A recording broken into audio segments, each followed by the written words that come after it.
Que privilégio, irmãos, poder estar aqui. A gente deixou de falar de algum visitante que chegou e a gente não mencionou o nome? Sim? Não? Tem algum aí? Tem? Como que é o nome de vocês, queridos? Felipe? Luciene? Paulo?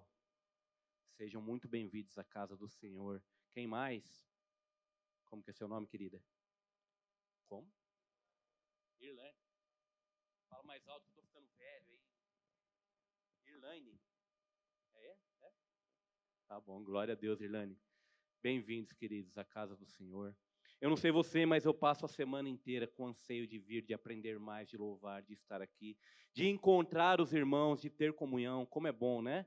Saudades de você, viu, Mateus? Já falei que eu vou te pegar de surpresa lá na sua casa. Murilo, muito bom ver você novamente aqui.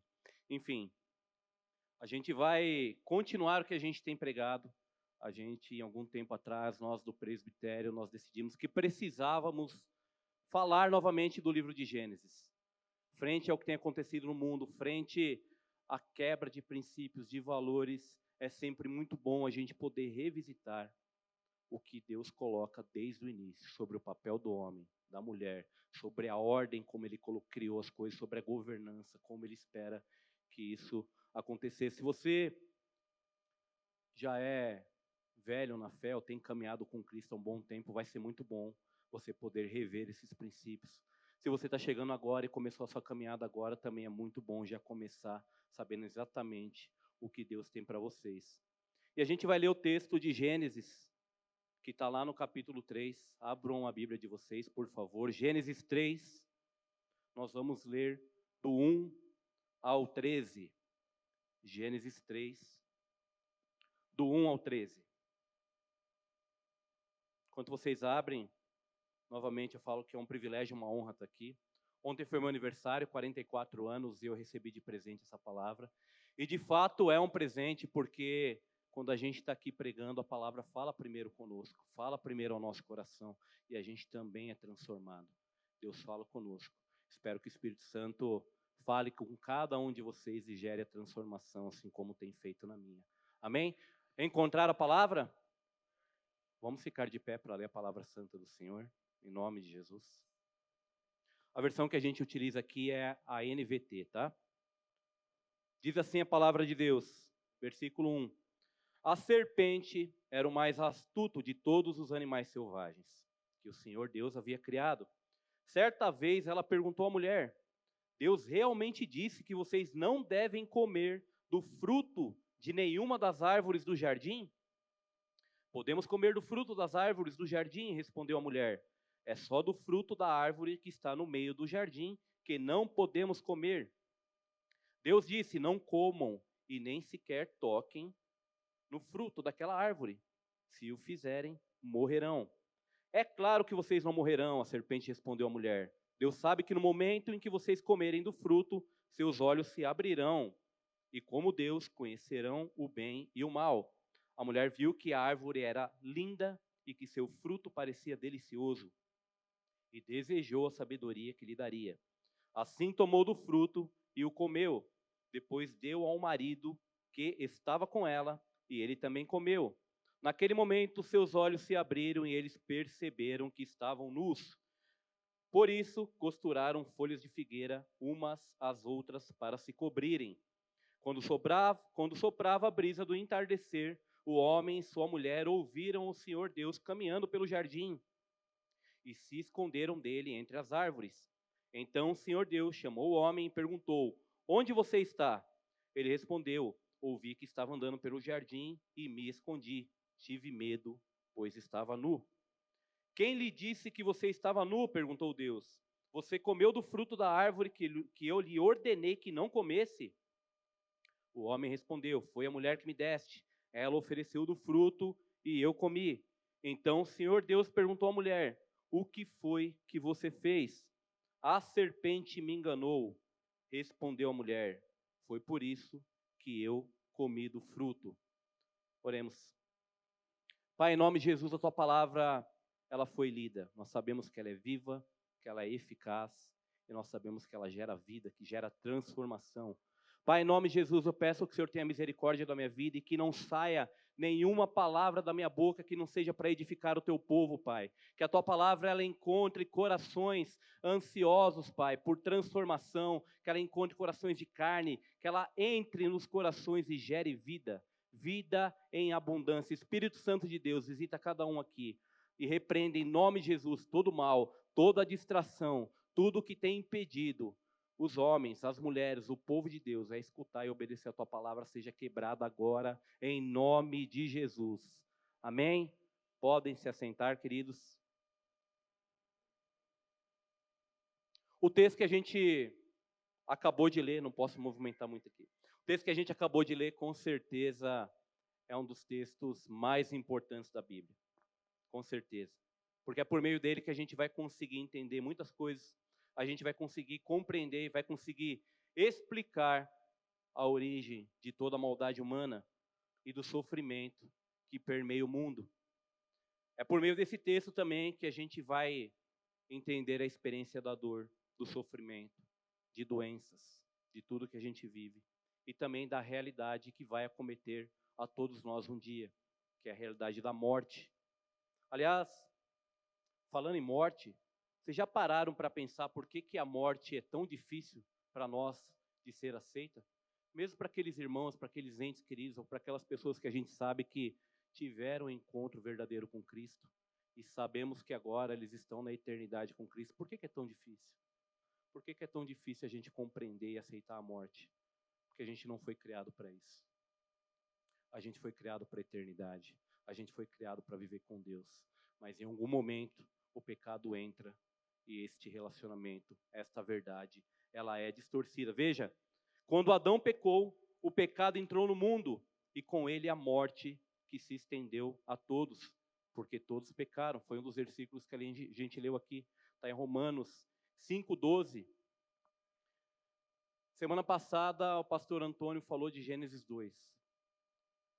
E é muito bom a gente olhar para Gênesis 1, Gênesis 2, ver toda a criação, tudo que Deus fez, como era maravilhoso, né? Ao final de cada dia, terminava com a frase, e viu Deus que era bom. E na medida que ele foi criando, e viu Deus que era bom. Mas quando ele cria o homem, no sexto dia ele termina, ele fala, e viu Deus que era muito bom. Então, está lá Deus, o homem e a mulher na criação, convivendo com harmonia, com as árvores, com os frutos, com a natureza, com os animais, naquele paraíso, né? Por isso que chama paraíso. Imagina você vivendo aquelas frutas maravilhosas, né? Diversas espécies de frutos, talvez a gente nem consiga enumerar. E no meio desse paraíso, Deus coloca a árvore da vida e a árvore do conhecimento do bom, do bem e do mal. Então Deus cria Adão com o propósito de, falamos aqui, cultivar, guardar e proteger toda a criação divina. Adicionalmente, ele cria para Adão uma mulher, e essa mulher, a Bíblia diz que ela é uma companheira, uma auxiliadora, uma ajudadora idônea, semelhante a ele. Então a realização do homem está completa. Ele vive em harmonia com a natureza, ele tem uma ajudadora, ele tem frutos, ele tem o que comer, ele não precisa fazer esforço de tirar, por exemplo, ervas daninhas da terra para poder cultivá-la. As coisas elas acontecem, elas fluem com naturalidade. Agora, mesmo diante de toda essa bondade, de toda essa generosidade de Deus, até hoje, quando a gente lê o relato aqui da queda, a gente fica perplexo. A gente fica horrorizado, talvez, com a ingratidão do homem e da mulher para com o seu Criador. E a partir daí, a desobediência que trouxe o pecado ao mundo. E essa desobediência, obviamente, trouxe a queda do homem e as consequências que a gente tem até hoje. E como a gente falou, a gente tem experimentado e tem sofrido. Se eu pudesse propor algo para esse texto, seria que a narrativa da queda demonstra a vulnerabilidade humana, a tentação e a nossa tendência de evitar responsabilidade pelo pecado, desta forma evidenciando a nossa necessidade de um Salvador. Então, o homem, naturalmente, ele é inclinado ao pecado. Ele é vulnerável à tentação.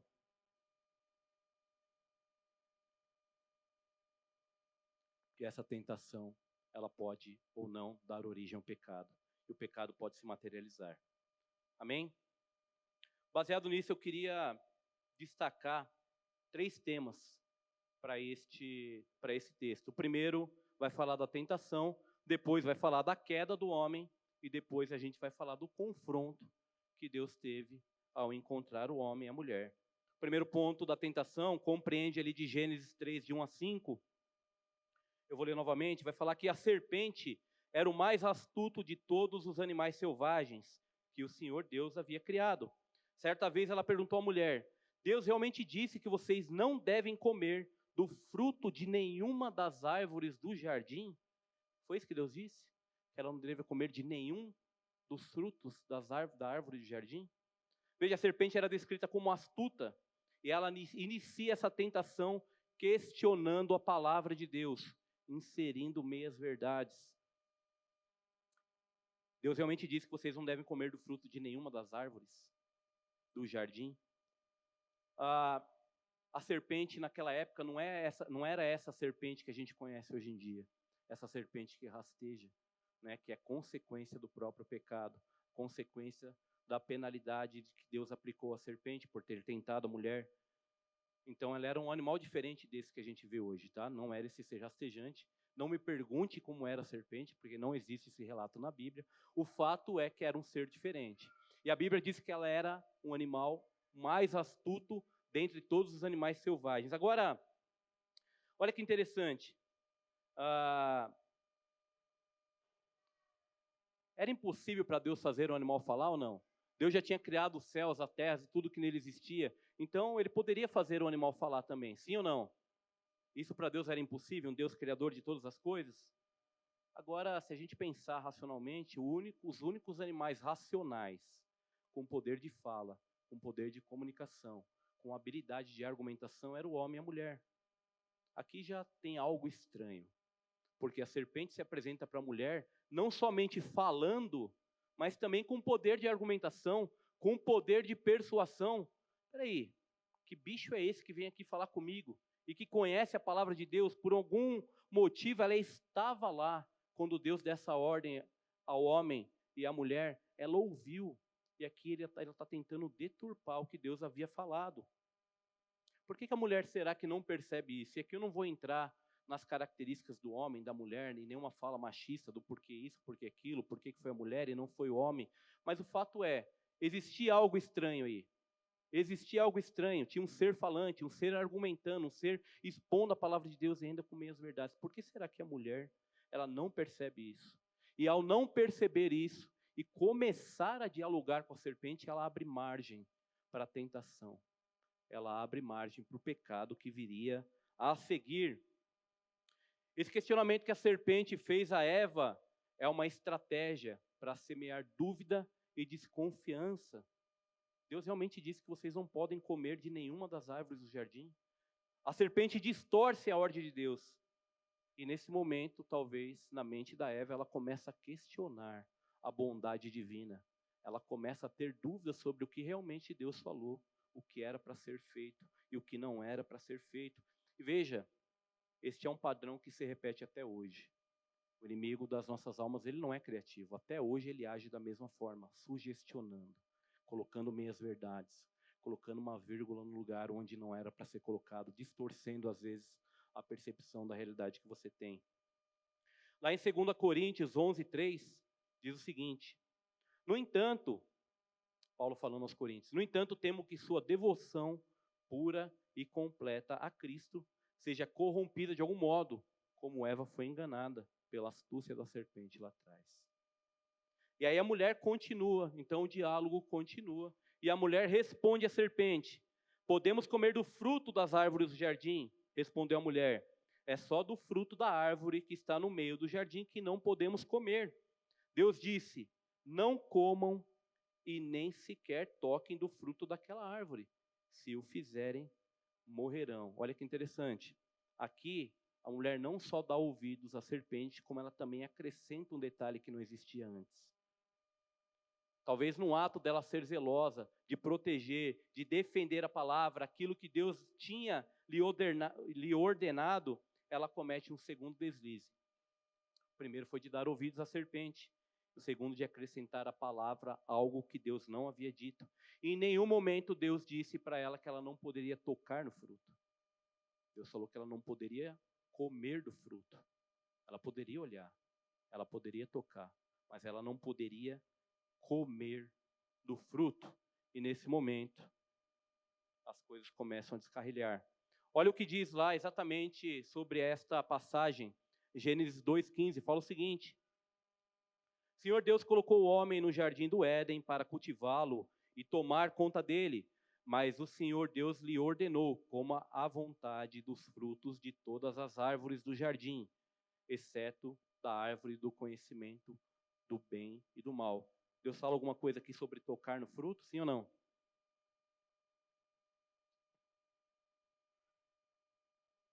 De novo, não estou aqui atribuindo nenhuma intenção maldosa à mulher. Mas é como se ela estivesse dizendo: eu não quero nem chegar perto dessa árvore. Mas ao alterar aquilo que Deus tinha ordenado, sutilmente ela começa a ceder à tentação da serpente.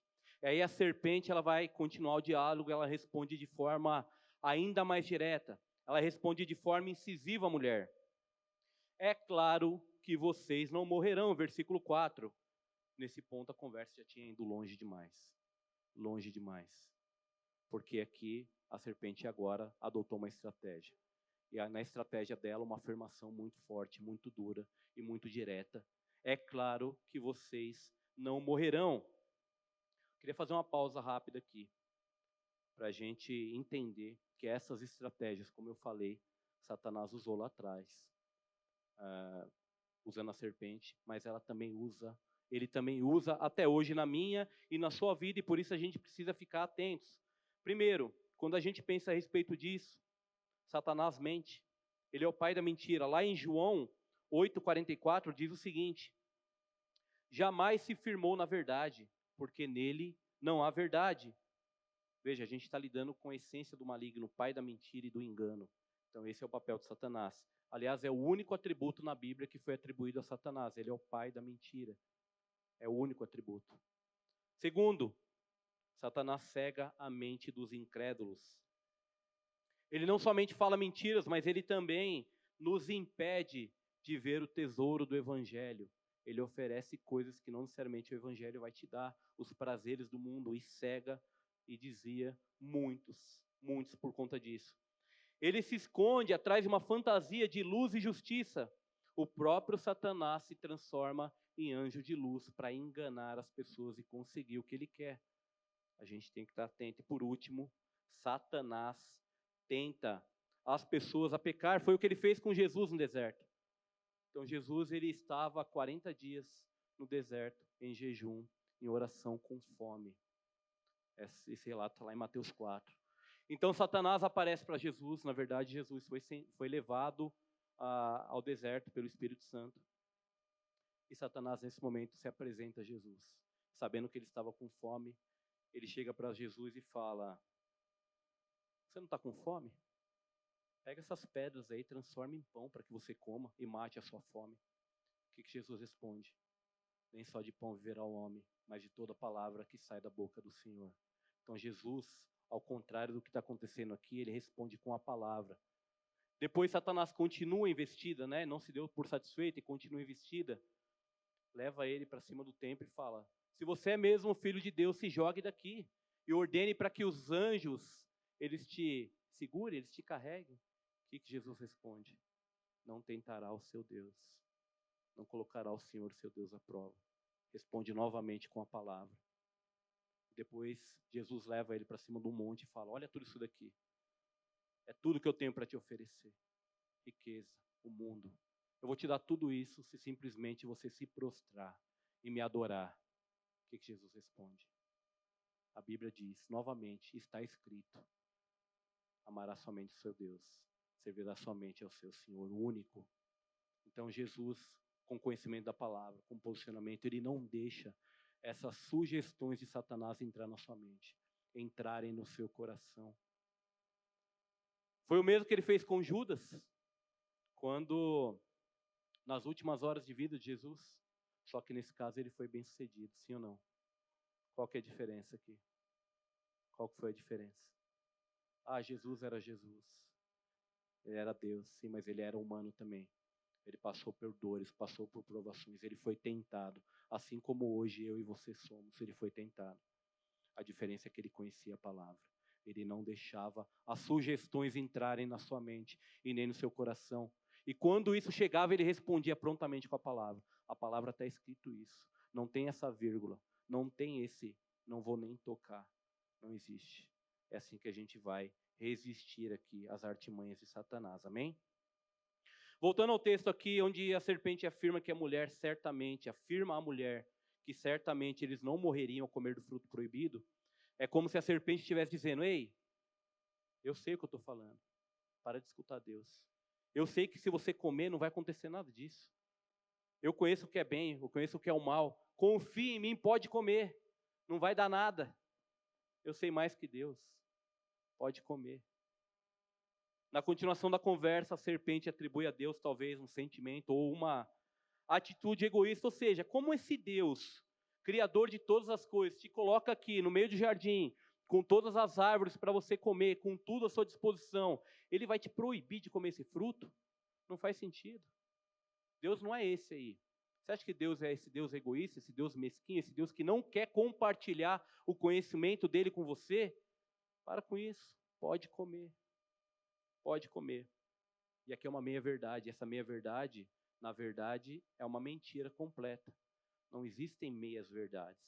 Fica claro que a serpente está tentando imputar isso na Eva, de que esse Deus que havia criado todas as coisas era um Deus mesquinho, era um Deus egoísta, e não queria que aquela criatura tivesse, que foi criado com sua imagem e semelhança, tivesse conhecimento, o conhecimento que ele tinha. Também fica claro aqui que a serpente estava representando um poder espiritual que ia de encontro. E para que os irmãos não confundam, de encontro é ir contra, tá? Ao encontro é você seguir a mesma linha de raciocínio, é você concordar. Então a linha aqui é que Satanás estava indo de encontro à vontade e os desígnios de Deus para o mundo e para o ser humano. Muito provavelmente Satanás se apodera da serpente aqui e usa a boca dela, usa a serpente para subverter a criação e as coisas boas que Deus tinha feito. E, infelizmente, a estratégia da serpente começa a funcionar, porque ela encontra essa estratégia no coração da mulher, repouso. Note que a serpente engana a mulher, prometendo algo que não seria possível alcançar e ocultando quais seriam as consequências. O que não é possível alcançar? Se ela comesse do fruto, ela teria de fato conhecimento, mas ela não seria como Deus, como a serpente tinha colocado. A serpente fala que quando ela comer, os olhos dela se abririam, elas teriam conhecimento, o mesmo conhecimento que Deus tinha. Isso é mentira.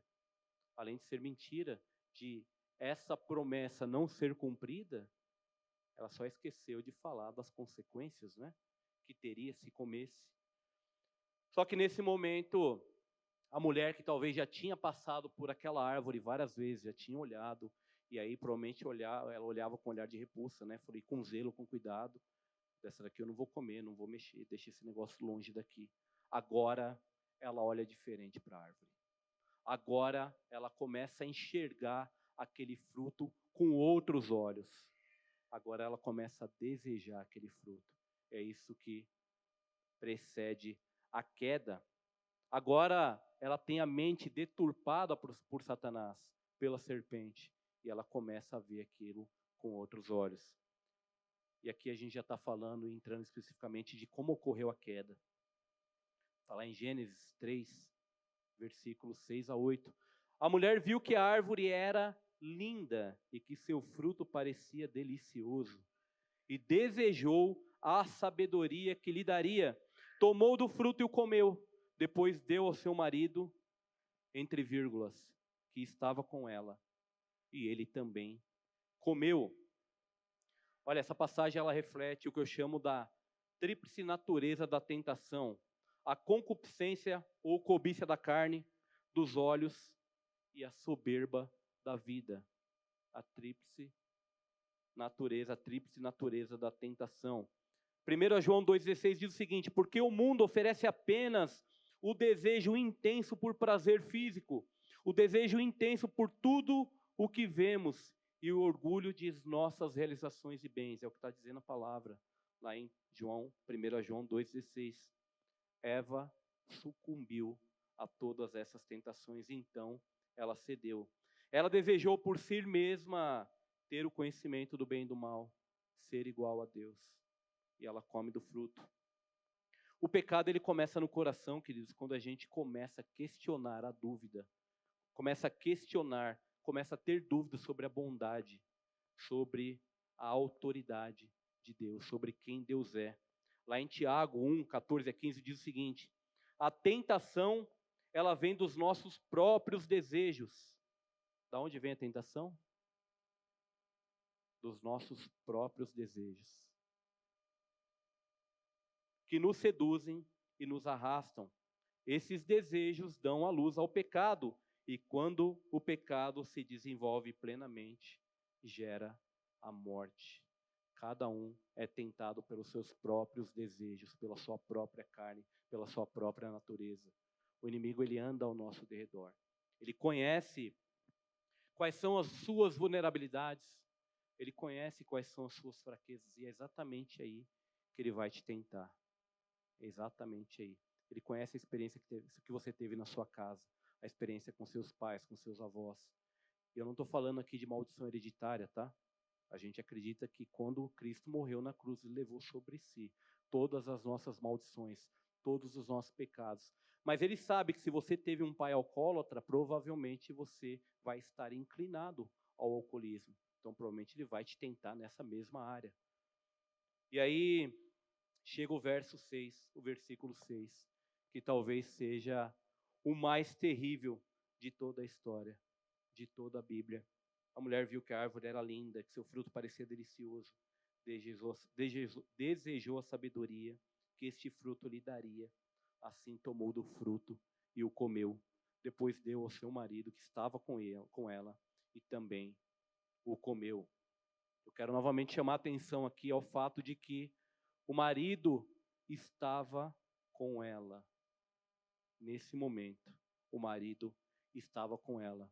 Aquele homem que foi criado por Deus para cultivar, para cuidar, para proteger. Ele se omitiu. Ele se omitiu, ele nada fez para que aquilo acontecesse. Ele nada fez para que a mulher comesse do fruto. E o pior, ele ainda comeu junto. Além de não impedir que isso acontecesse, ele comeu junto. Se a gente considerar que toda a conversa que a Eva teve com a serpente, toda a conversa que aconteceu, a gente pode presumir que a Eva foi enganada, sim ou não? Mas o homem fez uma escolha. Porque a conversa ela ocorreu com ela. A Eva foi enganada e por isso ela comeu. O homem fez uma escolha quando a Eva ofereceu o fruto para que ele comesse. Até os dias de hoje, a omissão do homem que começou lá atrás tem consequência na nossa sociedade, gravíssimas inclusive. Aumento da criminalidade e violência na sociedade, responsabilidade do homem. Tem vários estudos que dizem que a ausência da paternidade leva os filhos para a criminalidade.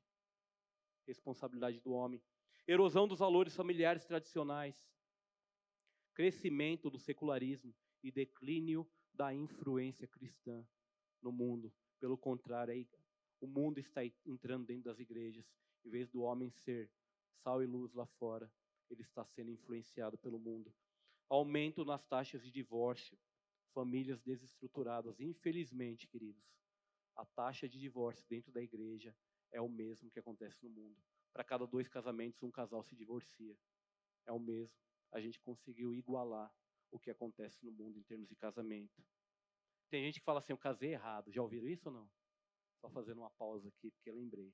Ah, mas eu casei errado, eu preciso separar. Irmão, uma vez que você casou, não existe mais eu casei errado. Você firmou uma aliança, você firmou um compromisso. Se você não orou antes de casar, agora você ora para que seu casamento dê certo. Não adianta você ficar pulando de galho em galho, de igreja em igreja, de casamento em casamento, colocando a culpa no outro, achando que você não tem responsabilidade nenhuma e que no próximo vai dar certo. Não vai. Não vai, porque você não resolveu o seu problema na essência. Não adianta você ficar pulando. E aí a gente vê outros problemas aqui, problemas de saúde mental e emocional devido à falta de apoio familiar, perda na transmissão dos valores de fé entre as gerações. Vejam, homens, o que a omissão pode causar. Deixa eu fazer uma pergunta aqui. Tem muitos homens aqui, né? Quem dos homens aqui quer ser mais parecido com Jesus? Levanta a mão. Eu estou levantando também. Quer mesmo? Sim ou não? Então por que você continua no seu emprego não emitindo nota fiscal? Me fala. Por que você continua burlando, dando um jeitinho de burlar imposto? Para pagar menos imposto? Por que você continua vendo imoralidade na internet? Me diz. Por que você guarda segredo da sua esposa? Por que sua esposa não tem acesso ao seu celular? E nem à sua conta bancária? Por que você não participa da educação dos seus filhos? E deixa tudo a cargo da sua mulher? Você quer chegar em casa, esticar o pé no sofá e ficar assistindo televisão, enquanto a sua mulher ficou em casa trabalhando o dia inteiro, cuidando do filho. Muitas delas ainda fazem duplo turno porque trabalham fora de casa. E você chega em casa e se dá o direito de descansar, porque você ficou cansado, afinal você trabalhou fora de casa, né? Porque você não cuida do seu corpo para ter saúde. Em algum momento você vai deixar sua esposa sozinha, viúva, vai deixar seus filhos órfãos por negligência. Cuidado com seu corpo. Por que você não assume a responsabilidade pelos seus atos, ao invés de ficar culpando a sua esposa, seu chefe, seu patrão, seus filhos, seus amigos pela vida que você tem? Você quer mesmo ser mais parecido com Jesus? Comece se questionando essas coisas. Será que a sua esposa, ela pode pegar o seu celular? Ela pode vir aqui, por exemplo, na guia do Instagram. Todo mundo tem Instagram, hein? Sim? Vocês sabem para que serve essa guia de pesquisa aqui do Instagram, a lupinha? Sim ou não? Sua esposa pode pegar seu celular, vir na lupinha do Instagram e ficar rolando tela, sem que você passe vergonha? Sim ou não? Eu deixo qualquer um ver meu celular aqui. Será? Será? Cuidado, queridos. Vou parar por aqui, o objetivo não é expor ninguém, mas eu quero compartilhar algo que eu adotei na minha vida. Nada quebrado, nada faltando e nada fora do lugar. A gente brinca no meio dos crentes, né? Já falei para minha esposa que eu ia trocar a lâmpada, ela não precisa ficar me lembrando a cada 6 meses. Irmão, que vergonha. Que vergonha, você deveria ter vergonha de falar isso. Nada quebrado, nada faltando, nada fora do lugar. Esses dias estava vazando a pia lá do banheiro das meninas e a porta do guarda-roupa estava fechada. Minha esposa falou, preciso que você arrume. Eu contratei alguém para arrumar. Ela falou, por que você mesmo não arruma? Eu falei, porque o meu tempo é mais precioso do que eu pegar isso para arrumar. Primeiro que eu não tenho habilidade, tá? Já tentei. E toda vez que eu tento, algo fica torto. Então eu prefiro pagar alguém. Mas eu não posso usar a minha falta de habilidade como desculpa para não fazer o que é certo. E eu paguei, o cara arrumou, ficou 2 horas lá. Depois eu brinquei com a minha esposa, falei, tá vendo, 2 horas? Imagina eu, 2 horas um profissional. Imagina o Fábio, eu ia gastar o dia inteiro. Esse dia inteiro que eu ia gastar arrumando, eu ia perder tempo de qualidade com a minha família. Eu poderia estar produzindo frutos para a minha empresa, meu empreendedorismo, provavelmente perderia alguma coisa. Mas eu fiz. Não use isso como desculpa para não fazer o que é certo. Nada faltando.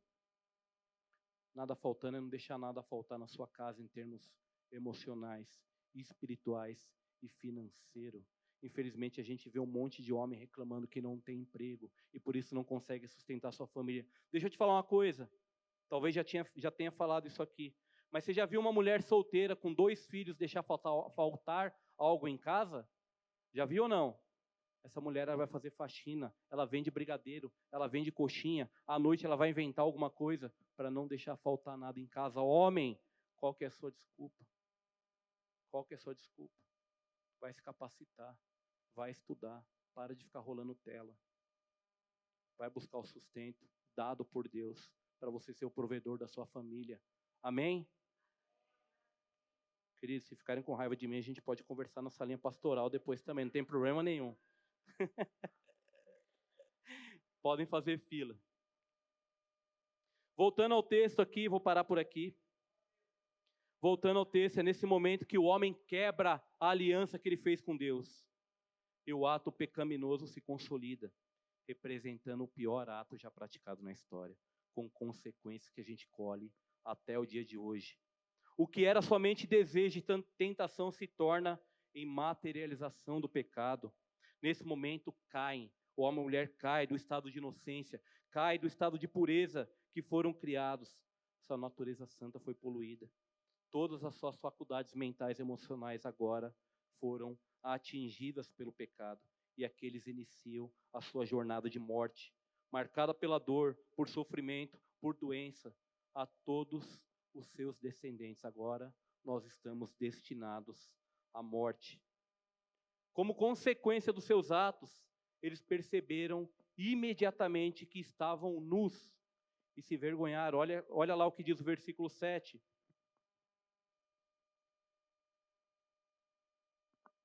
Naquele momento, os seus olhos se abriram e eles perceberam que estavam nus. Por isso costuraram folhas de figueira umas às outras para se cobrirem. De fato, seus olhos se abriram, como a serpente havia falado, mas se abriram para conhecer a vergonha, o pecado, a culpa e o medo. E como consequência, eles tentaram em vão pegar uma folha de figueira, ou sei lá quantas folhas de figueira, e se cobrirem. Aquela folha de figueira não era suficiente para cobrir o pecado. Aliás, a gente vai ver mais na frente que para cobrir esse primeiro pecado, teve que haver derramamento de sangue, porque Deus vai ter que matar um animal e vai fazer pele daquele animal para cobrir o pecado, indicando o que viria na sequência, onde Cristo vai se entregar na cruz.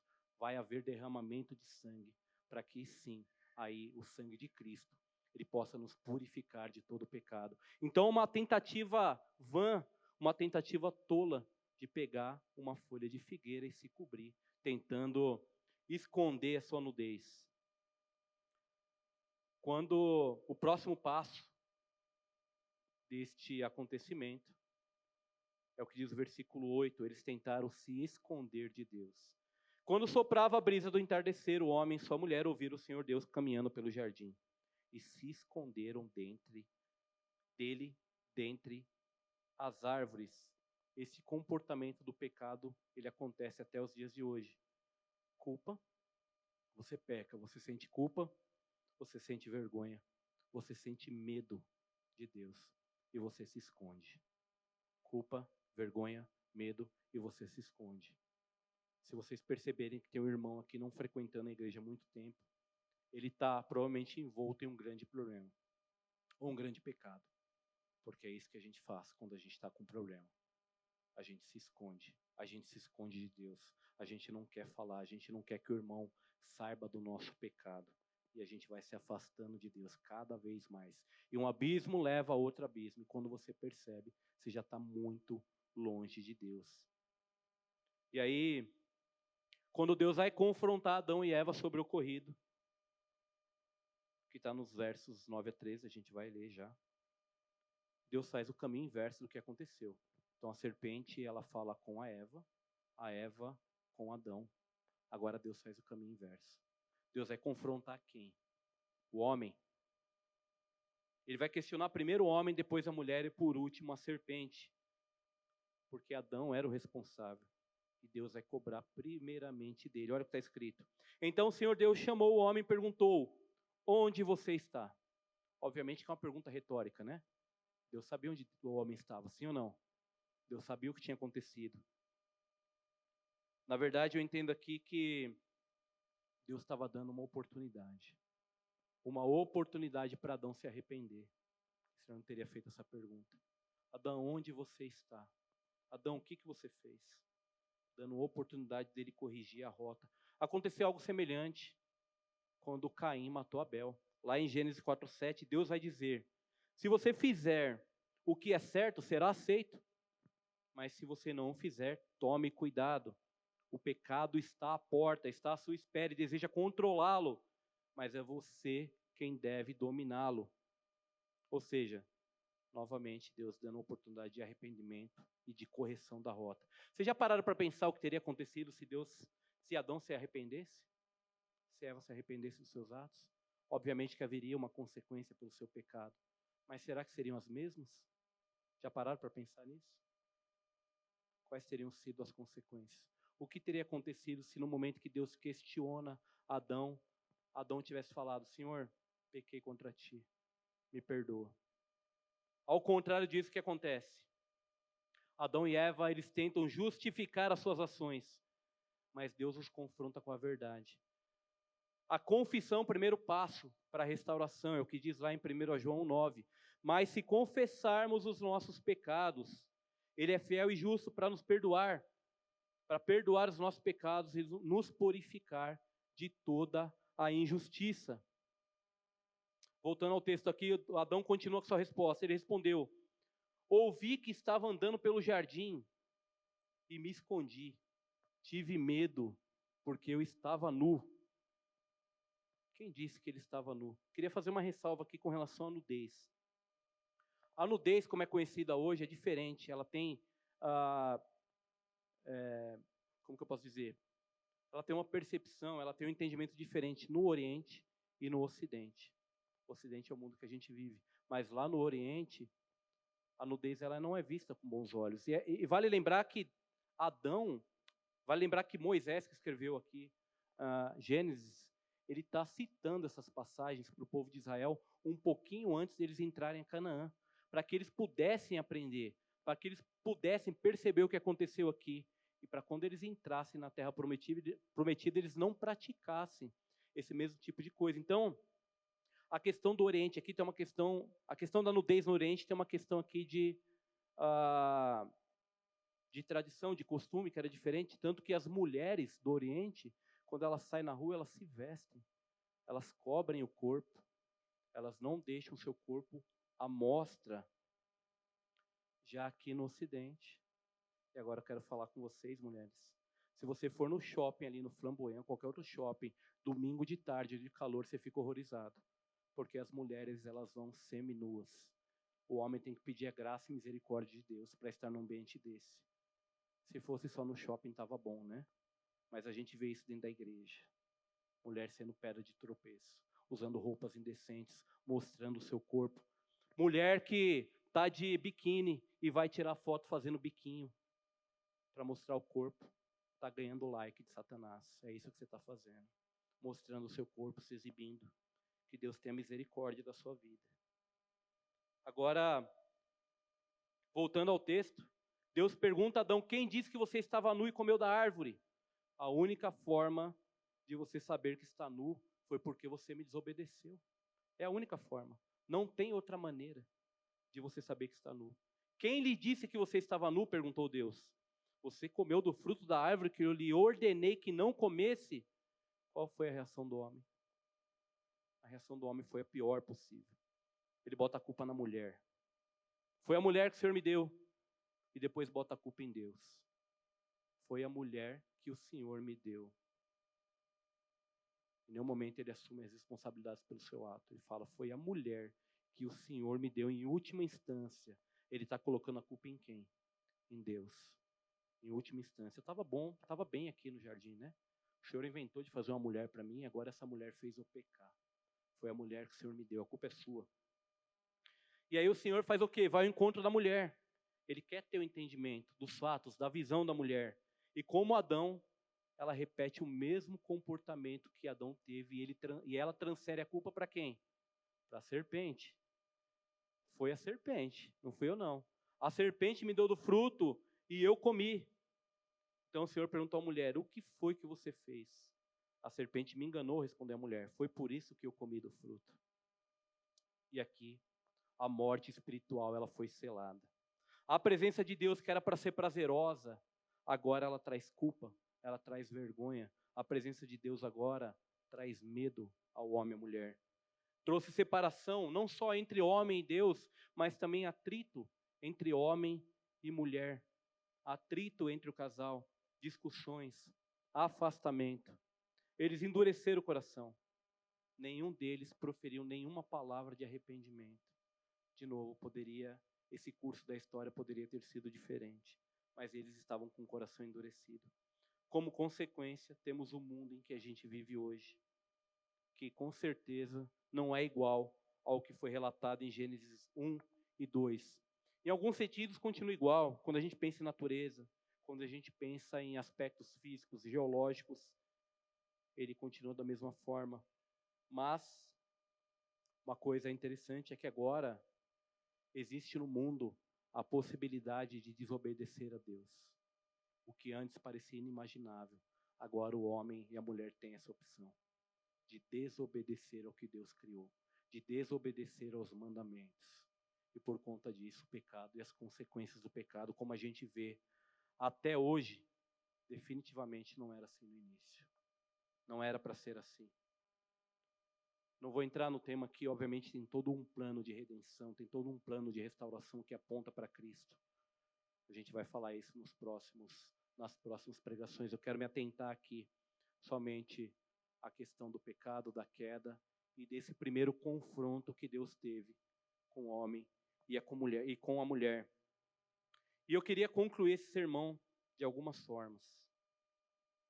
Primeira, não use como base discussão teológica, filosófica, sobre a origem do mal, o que veio primeiro, a queda, sobre o livre-arbítrio, sobre a influência de Satanás, para tentar justificar o seu pecado. Não use isso como base.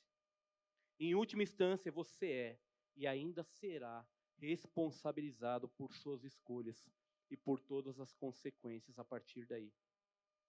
Para de botar a culpa em Satanás por tudo que você está vivendo de errado na sua vida, se você não tem um compromisso de obedecer a Deus. Ah, mas como assim, Fábio? Então você está dizendo que Satanás não tem influência? Tem, e tem demais. Mas não é Satanás que pega a sua mão para você navegar na internet e clicar onde você não deveria. Não é Satanás que pega o seu cartão de crédito e vai gastar onde você não poderia. Ele exerce sim influência. Mas a gente responde com o conhecimento da palavra, como Jesus fez lá em Mateus 4:1, como a gente falou. Para de botar a culpa em Satanás pelas coisas que você faz de errado.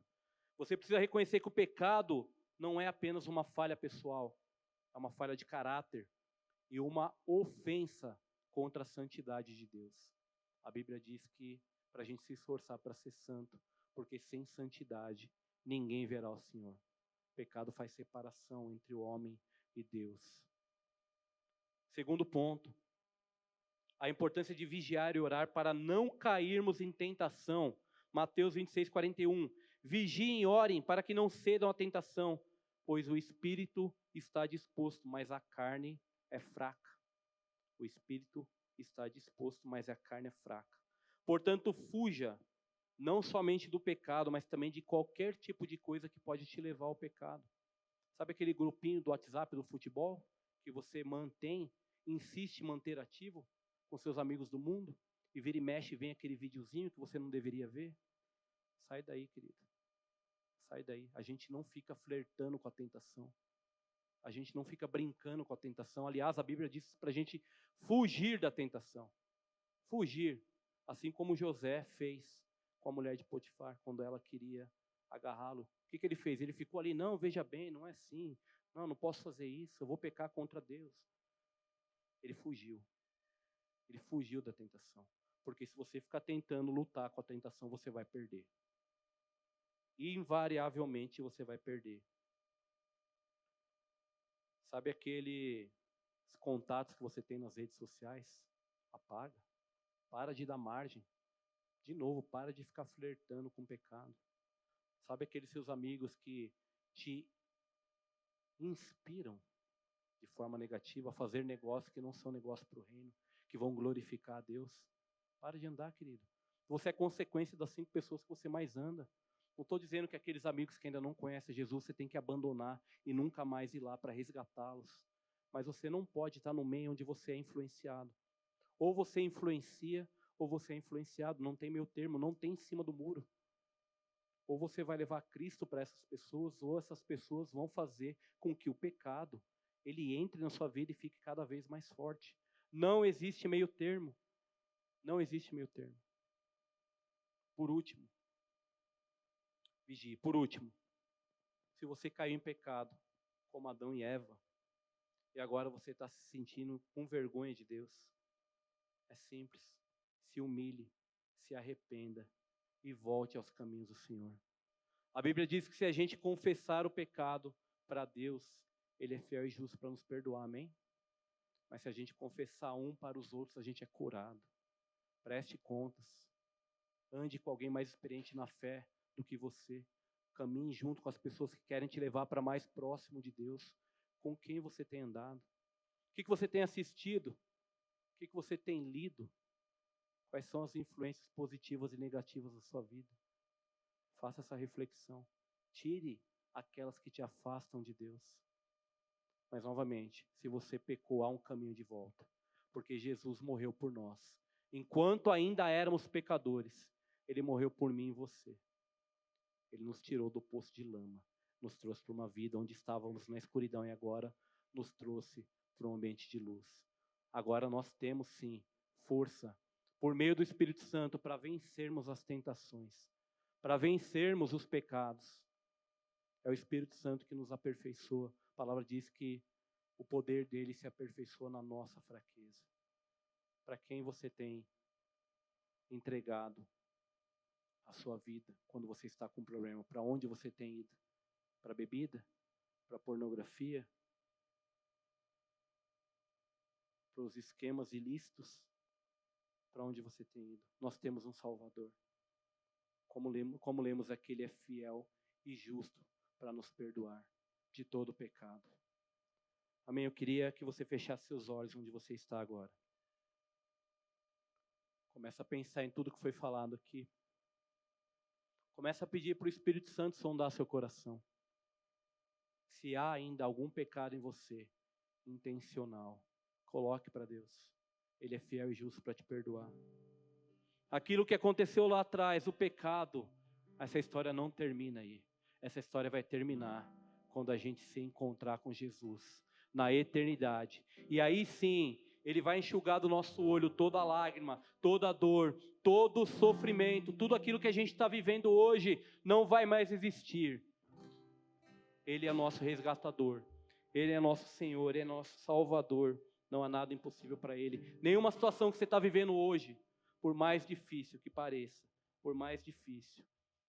Eu falei aqui que o pecado, ele leva a um abismo e o abismo leva a outro abismo. Queridos, não há impossível para Deus. Basta um passo. Arrependimento. Arrependimento. Confissão. Pai, em nome de Jesus, infelizmente nós vimos aqui hoje, Pai, as consequências do pecado, na minha e na vida dos nossos irmãos.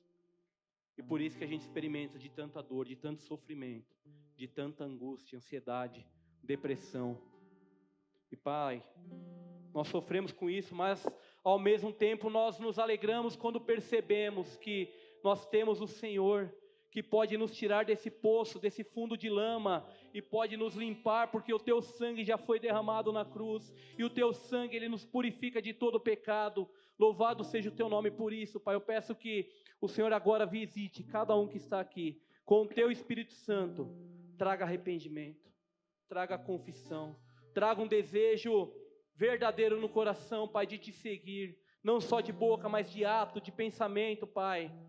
Pai, que a gente possa parar de perguntar em alguns casos, mas a Bíblia não diz que isso é pecado, mas que a gente possa perguntar, Senhor, esse meu comportamento, ele Te agrada, ele Te glorifica, ele me aproxima de Ti ou me afasta? Pai, em nome de Jesus, não permita que ninguém saia daqui da mesma forma como entrou. Se há algo para ser confessado, que seja confessado. Pai, eu peço que pelo poder do Teu Espírito Santo, o Senhor liberte o Teu povo agora de todo o pecado que está enraizado.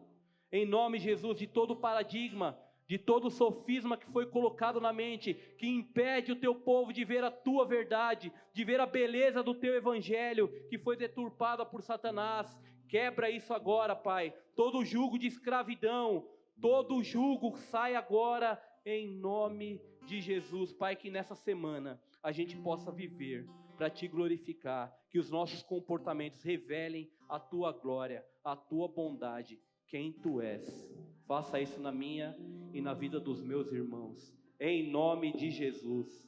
Amém, amém, amém. Glória a Deus.